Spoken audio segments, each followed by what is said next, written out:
Bonjour à tous et bienvenue sur Crypto Signal. Alors aujourd'hui, on va faire un point sur cette réunion de la Fed qui a clôturé aujourd'hui à 20h30 avec une conférence de presse de Powell qui nous a annoncé un petit peu ce qui allait se passer, entre les lignes du moins, donc on va faire la lecture qu'on en a eu entre les lignes. Et puis on va ensuite aller se pencher sur le prix de BTC principalement, etc. Je pense que demain on reprendra un peu les études des alts, mais là aujourd'hui on va faire une vidéo assez courte sur le positionnement qu'on pourrait avoir éventuellement sur BTC. Donc on passe en partage d'écran. À partir de là, vous voyez que dans la journée, il s'est créé une sorte de biseau ascendant, qui est une figure bearish. Et là, les bougies que vous voyez qui ont une amplitude un petit peu plus forte, c'est pendant la conférence de presse en fait de Jérôme Powell, qui est donc le président de la Banque centrale américaine. Donc sur ce biseau, comment on calcule la target? En fait, on prend l'amplitude totale de la figure ici, comme ça.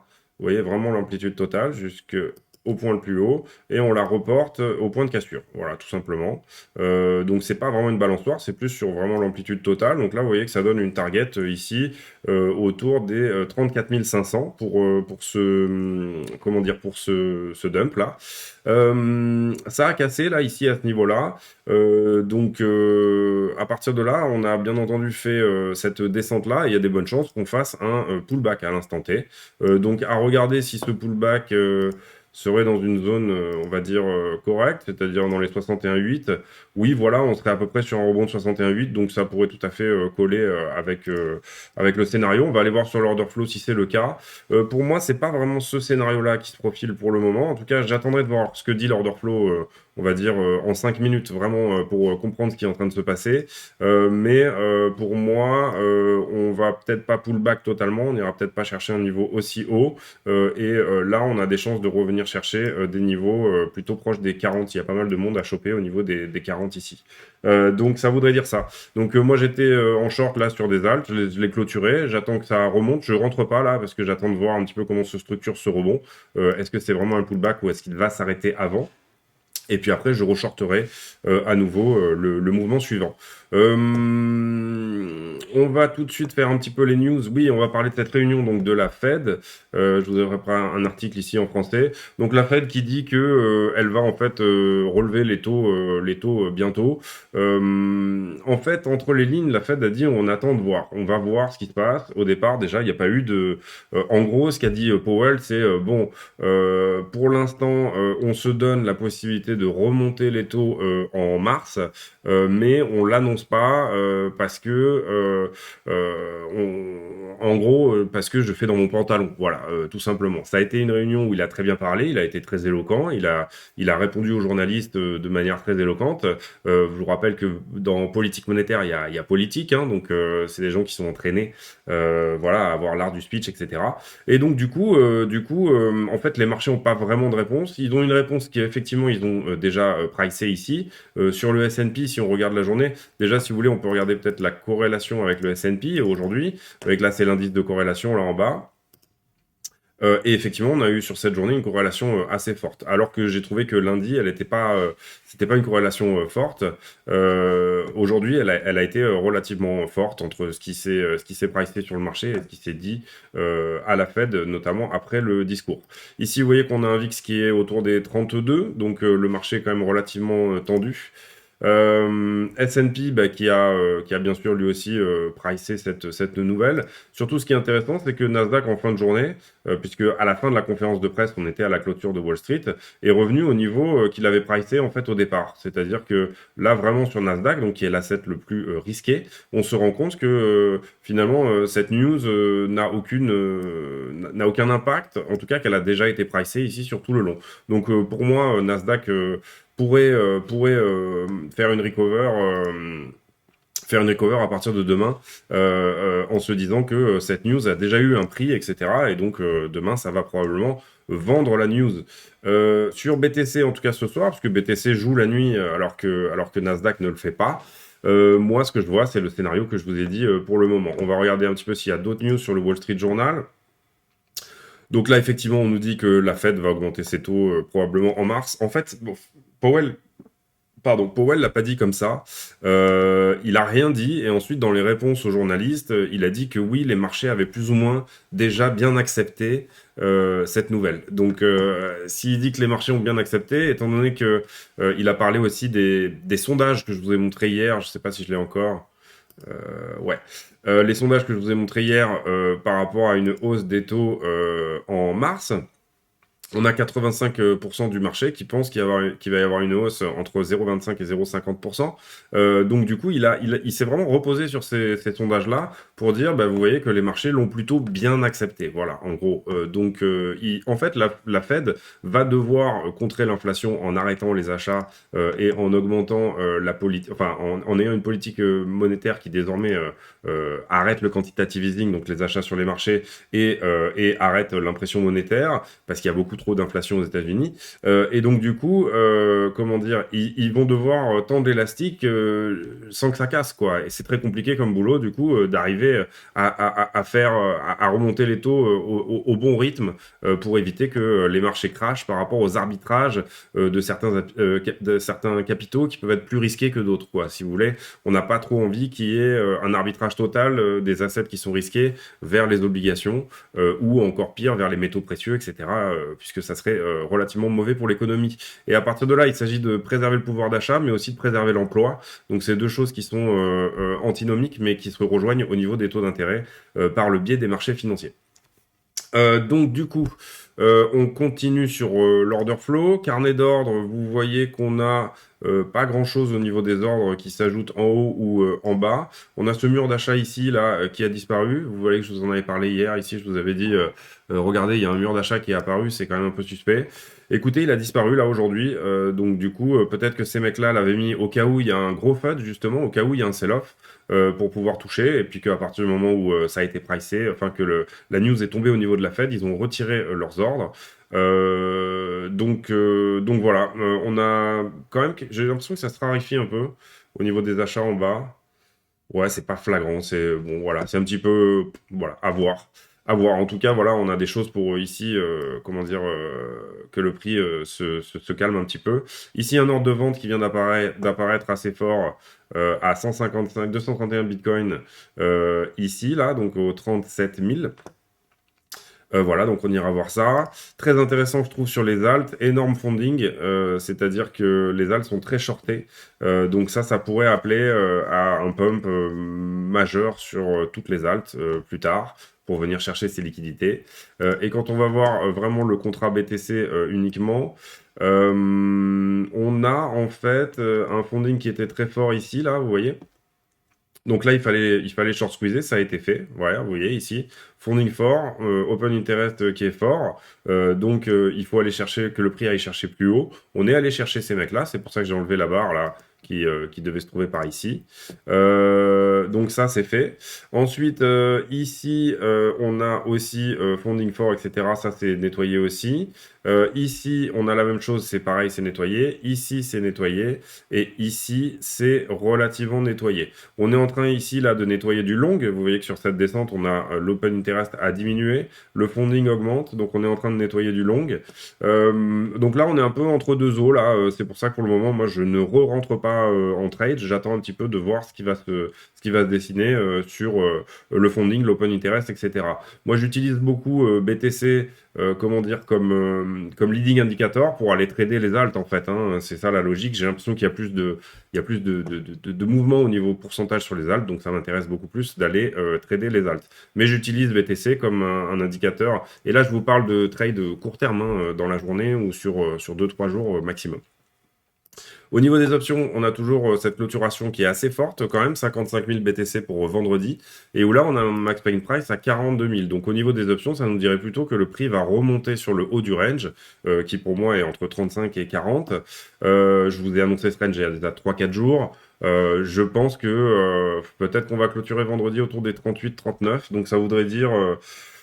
cette force-là, en tout cas, il faut en prendre compte des options parce que le niveau est quand même relativement fort, 55 000 BTC, donc il va falloir surveiller ça quand même. Ça, je vais rafraîchir, comme ça on aura quelque chose un petit peu plus logique. Donc on a déjà fait les news, on a déjà fait les options, on a fait un petit peu ce qui se passe au niveau de la fête, les sondages, etc. Je pense que du coup, on peut parler éventuellement du FMI. Le FMI, en fait, commence à exhorter le Salvador à ne pas utiliser le Bitcoin comme une monnaie légale. Vous savez qu'au Salvador, maintenant, il y a une obligation d'accepter le Bitcoin, puisque c'est devenu une monnaie légale. Et donc, du coup, ça, c'est quand même une narration un petit peu dangereuse pour cette bonne news qui était l'acceptation d'une monnaie légale par un pays, un État. Et ça commence cette news au travers de la baisse du BTC aussi, puisque le Salvador a perdu de l'argent pour le moment, et au travers de, comment dire, le fait que le FMI mette la pression sur le Salvador pour qu'ils arrêtent d'utiliser le BTC comme une monnaie légale, c'est pas forcément une bonne chose en soi. Et qui était une bonne news au travers de la baisse du prix, là, ici, se transforme un petit peu en bâton merdeux, si j'ose dire. Voilà. Donc, à voir comment je vous tiendrai au courant peut-être de ça, comment le Salvador répond, etc. Voilà, comment est-ce que le Salvador a besoin des crédits du FMI ou pas pour vivre dorénavant. Donc voilà. Ici, vous voyez que ça rejoint quand même pas mal le scénario que je vous disais. Donc ça, ce sont les niveaux de liquidation en levier, donc il va falloir aller chercher, etc. On voit déjà qu'on reviendra voir ces niveaux de prix, puisqu'on voit ici qu'il y a quand même pas mal de shorters qui rentrent en levier là-dessus. Et on voit aussi qu'il y a quand même des gens à prendre, je dirais au moins jusqu'au 34. Le problème d'iBlock, c'est qu'on ne voit pas les positions qui se sont fermées. Il y a peut-être des gens ici qui ont fermé leurs positions, mais du coup que nous, on les voit pas. Les exchanges les voient, les market makers les voient, mais nous, on peut pas les voir. Donc voilà, c'est un petit peu le souci. Néanmoins, on est repassé sur un delta qui était en faveur en faveur des longueurs. Donc là, on peut imaginer peut-être un petit rebond. Et je vais vous montrer ce que ça donne sur le prix. Je sais pas si je l'ai déjà fait déjà, mais en gros, voilà, on peut imaginer ici éventuellement un pullback sur la figure ici, et ensuite qu'on revienne chercher ici le bas du range. Est-ce que ça va se faire rapidement ou pas? C'est difficile à dire pour plusieurs raisons. D'abord, parce qu'il va falloir attendre de voir comment se comporte l'open interest. Là, j'ai l'impression que les shorters en levier se calment un petit peu. Donc, du coup, pour l'instant, le prix est beaucoup drivé par ça. Vous voyez ici aussi cette très belle bougie de volume d'achat au spot. Là, ici, au moment où on a un sell-off, en fait, il y a pas mal de gens qui veulent racheter ce sell-off-là ou alors protéger la figure, je sais pas trop. À partir de là, ce qu'on peut voir, c'est éventuellement donc un pullback, redescendre dans le bas du range, parce que moi, je vois que comme quelque chose qui va peut-être s'établir comme un range ici, entre, on va dire, 35 et 40 pour être vulgaire. Voilà.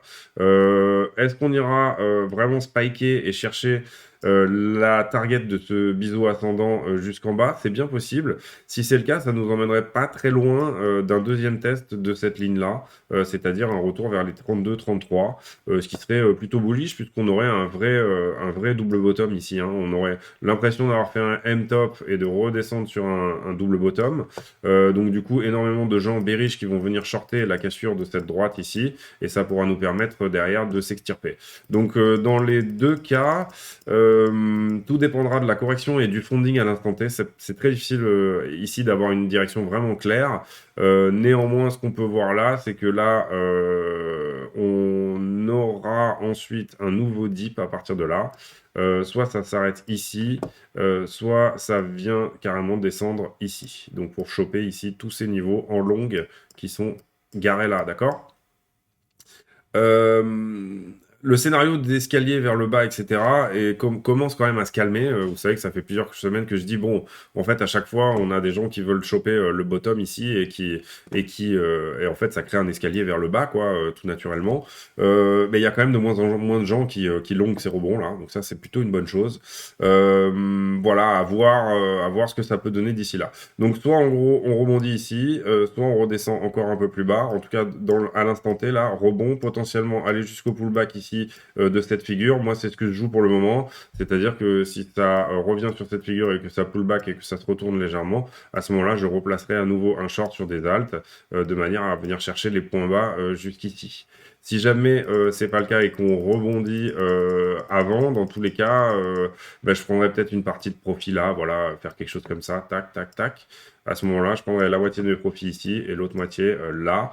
Ou alors, si jamais on se retourne avant, c'est-à-dire qu'on revient comme ça, et ben à ce moment-là, je clôturerai mon short par ici. Ok.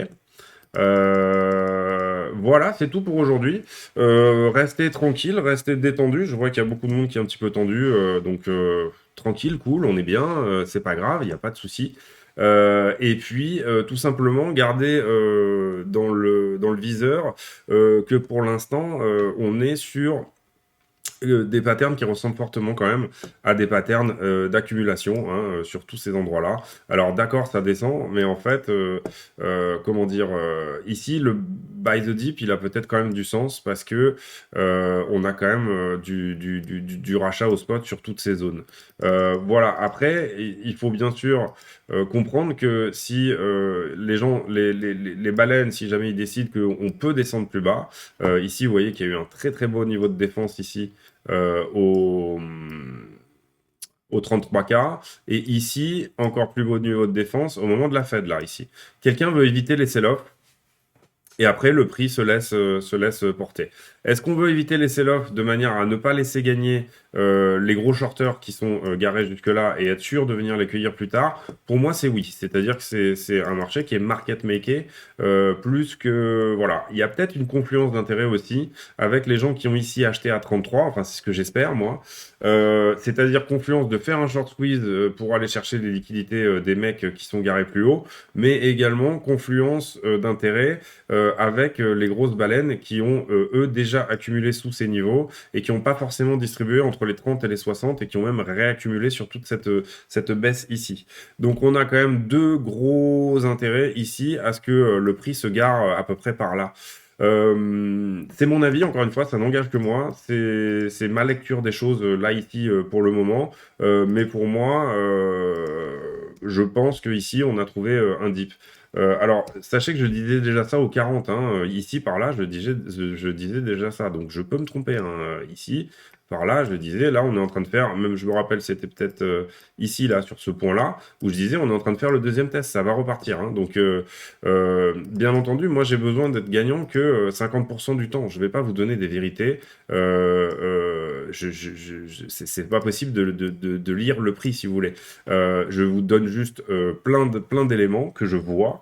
Et ici, ce que je vois, c'est une pattern d'accumulation ici, et une deuxième pattern d'accumulation ici, d'accord? À chaque fois, sur des ranges qui se font un petit peu en deux niveaux. Et voilà. Le moment très important pour moi, c'est celui où on va casser ici cette barre bleue, là, qui est la borne du biseau descendant en élargissement qu'on a ici, entre la barre bleue et la barre verte.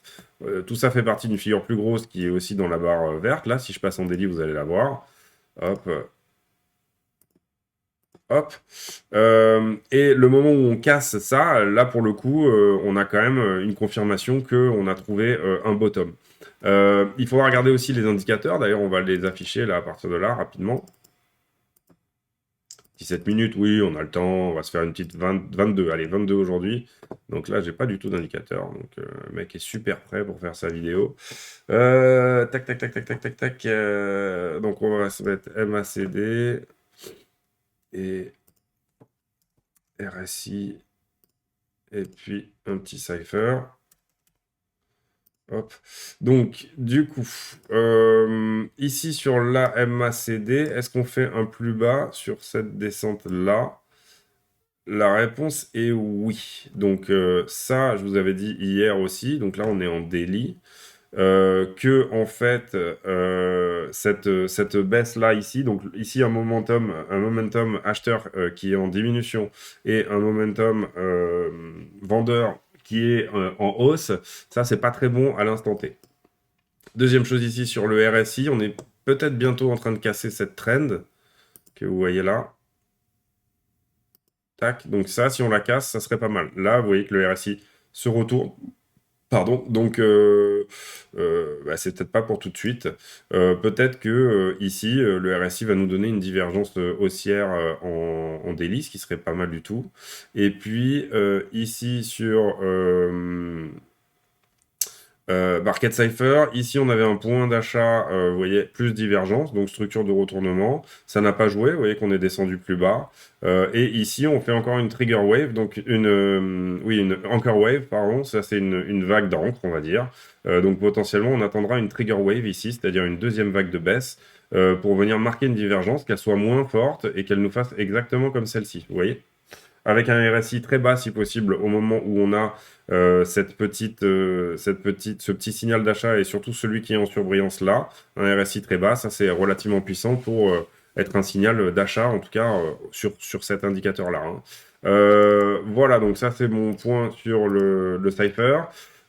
Après, concrètement, avec quoi on bataille là et qu'est-ce qu'on a comme support et résistance? Eh ben, pour moi, on va venir ici simplement construire un retour vers, je vais dire un petit peu des trucs là, parce que on va construire un retour potentiellement vers cette droite, mais petit à petit, on va le faire en 3 fois. Peut-être au travers de ce range ici, c'est-à-dire peut-être, hein, potentiellement faire donc là un pullback, ensuite venir chercher le haut, ça serait pour vendredi, se faire rejeter ici par cette droite, d'accord? Qui est à la fois ici la ligne d'axe que vous voyez en trétillé et la ligne bleue, se faire rejeter, revenir en bas du range, potentiellement faire un petit comme ça, revenir chercher les 32. Donc là, on aurait éventuellement une épaule tête-épaule qui peut jouer. Et puis ensuite, repartir. Éventuellement, aller chercher ici, là, quand je vous dis cette droite-là, on peut mécher en dessous. Hein, c'est-à-dire qu'on peut juste, hop, nettoyer et repartir tout le monde. Ça serait très boule aussi. C'est-à-dire faire une mèche très rapide qui est tout de suite instantanément rachetée. En tout cas, ce qu'on peut dire vraiment et qui est très important pour moi à regarder, et là, vous voyez qu'on est en daily. Si jamais je me mets en 4 heures, vous allez peut-être me le voir, ou même en 2 heures. Regardez, en 1 heure alors. Regardez, en 30 minutes. Voilà. Ici, grosse bougie d'achat, encore une fois. Hein. Encore une fois, grosse défense de prix, pile pendant la conférence de Powell. Voilà, ça c'est des choses qui ne trompent pas pour dire qu'il y a quelqu'un qui a vraiment des gros intérêts à ce qu'on reste par là. Et je vous avais parlé du même type de bougie.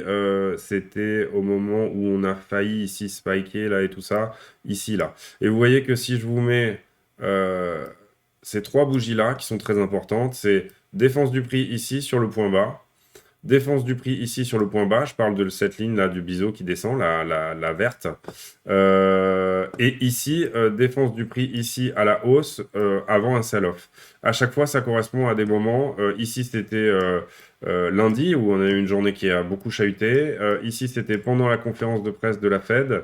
Et ici, c'était 22 janvier, je me rappelle plus, mais il y avait une bonne raison aussi, il y avait une bonne raison fondamentale à ce que cette bougie, elle se fasse. Désolé, je me souviens pas, et si je vais chercher, ça va mettre trop longtemps. Ici, on a aussi une belle bougie de défense, et vous voyez qu'au niveau des hauteurs de bougies, si je vous donne une idée, comment dire, du volume, c'est des bougies qu'on n'a pas eu depuis octobre, hein, cette taille-là de bougie, je veux dire. Alors, je sais pas si là, ça va s'actualiser, eh ouais, ça s'actualise, ouais. Alors, je vais me mettre là, du coup. Est-ce que ça marche? Voilà, ici on a eu le même type de bougie le 16 décembre en termes de hauteur. Une autre le 4, c'était au moment du sell-off aussi. Mais sinon, c'est assez rare qu'on ait des bougies aussi importantes en termes de volume. Là, ici, octobre, on en a 2 en octobre.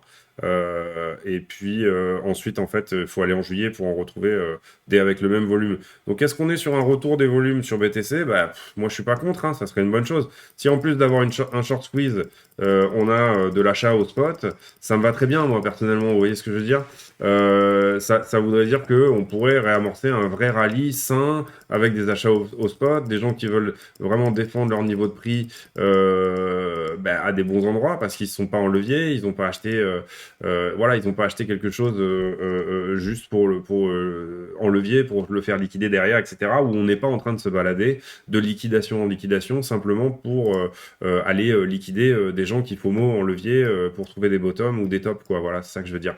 Quelque chose de sain, ça serait beaucoup mieux, de beaucoup moins market maker ou de beaucoup moins facile à manipuler. Moi, ça me plairait beaucoup qu'on ait un nouveau rallye, un petit peu comme ce qu'on avait amorcé sur le début de l'année 2021 et qui après, bon, s'est transformé malheureusement en beaucoup d'open interest, marché très, très leveragé, etc.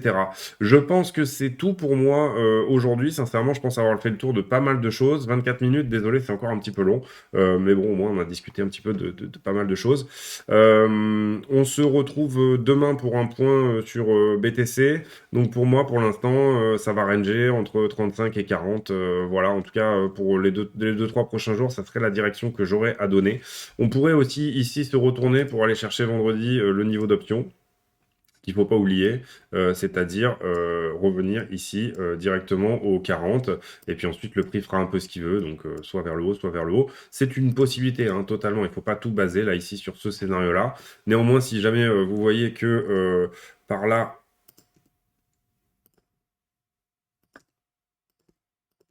là ici, on a un pullback, là, on a des bonnes chances de valider cette figure et d'aller chercher ce niveau-là.